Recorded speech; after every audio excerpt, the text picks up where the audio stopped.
The prairie wind blew hard against the old ranch house as the sun dipped low, painting the land in a fiery glow.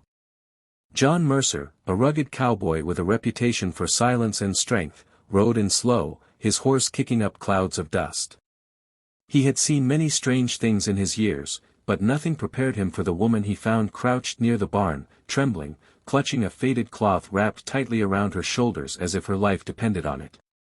Her eyes, haunted, wide, pleading, met his with desperation. "Please, don't take it off," she whispered, her voice breaking, raw with fear. He dismounted, every instinct screaming that something wasn't right. The townsfolk had whispered about a stranger who came from nowhere, a woman carrying secrets darker than midnight. And now here she was, shivering though the night was warm, clutching that mysterious cloth.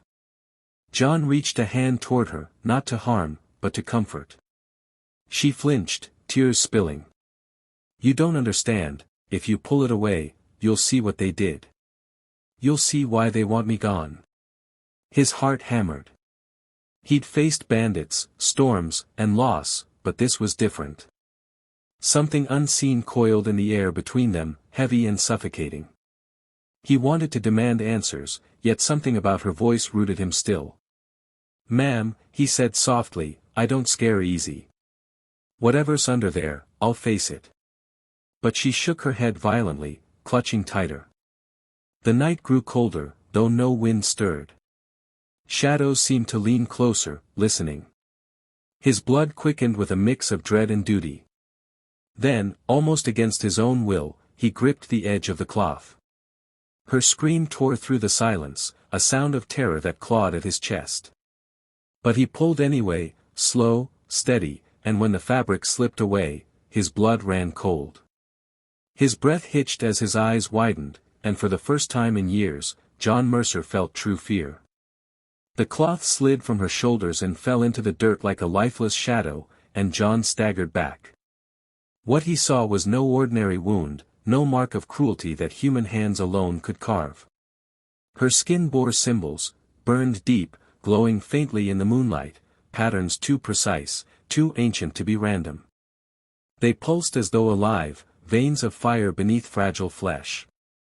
John's throat went dry. He had heard whispers from the elders, old campfire tales of signs carved by those who sought to bind souls, warnings of deals struck in blood and silence. And now those legends breathed before his eyes. The woman collapsed, sobbing, clutching her arms as though ashamed of what she carried. "They marked me," she gasped. "They said I belonged to them, but I ran. I thought if I hid, if I covered it, maybe it would stop. But it burns every night. It calls to them." John's pulse thundered. He had stumbled into battles before, but this was war with something unseen. He crouched, lifting her chin so her tear-streaked gaze met his.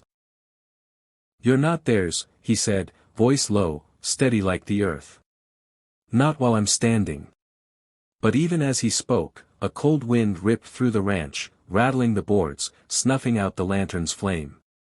From the darkness beyond the barn, shapes stirred, shadows breaking free, moving with purpose, drawn to the glow of her markings. His blood chilled, but he refused to back away. "Get inside," he commanded. The woman clung to his sleeve, trembling. "You don't understand, if you fight them, they'll come for you too." John tightened his jaw. "Then they'll find out a cowboy bleeds different than their kind." He drew his revolver, heart steady, eyes fierce, standing between her and the creeping darkness. He didn't know if bullets could stop what was coming, but he knew one thing, he wasn't letting her face it alone. Somewhere in the night, a whisper curled on the wind, mocking, hungry. And John Mercer realized this was only the beginning. The night howled with a sound not made by wolves, not made by any creature John Mercer had ever known. The ranch house groaned as if the wood itself wanted to escape what was drawing near. John stood firm, revolver steady, though every instinct screamed to turn and run. The woman's glowing marks burned brighter now, illuminating her face, casting sharp shadows across her trembling form. Her tears glistened, but her gaze was fixed on him, desperate and fearful. "You don't have to do this," she whispered, her voice breaking, "Once they claim me, they'll leave you be." But John shook his head, jaw set. "I've buried friends, family, and dreams in this dirt. I won't bury you too." With that, he stepped forward, placing himself squarely between her and the crawling shapes. They emerged from the tree-lean, figures draped in black, faces hidden, moving with a purpose that froze the air. Their whispers slithered like snakes, promising, mocking, tempting. One voice rose above the rest, deep and hollow, "She is ours. Marked. Chosen. Step aside, rancher, and live." John's heart pounded, but his voice thundered back, strong as iron, "Over my dead body." Lightning tore the sky, illuminating the horror. Their hands were not hands, but claws of smoke and ash, reaching, hungering for her. The woman clutched her chest, crying out as the marks seared. John fired. The first shot cracked like thunder, piercing the night, and to his shock the shadow shrieked and dissolved, scattering like dust in the wind. His blood surged, maybe they could bleed. He fired again, driving them back, each shot a defiance against the impossible. But more came, a swarm spilling from the dark, endless and furious. His revolver emptied, but his resolve did not. He dropped the gun, drew the knife from his belt, and stood like a wall before her. "You'll have to take me first," he growled. The woman sobbed, but through her tears a spark of hope lit. For the first time in years, she believed she wasn't alone. And then, suddenly, the marks upon her skin flared not with pain, but with light, golden and pure.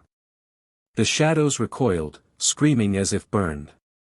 She gasped, staring at her arms in disbelief. "It's changing, they can't stand against it." John turned, eyes wide. "Then don't hide it anymore. Use it." The ground shook as the shadows shrieked louder, closing in for one final strike. John braced himself, gripping his knife, knowing the fight of his life had only begun.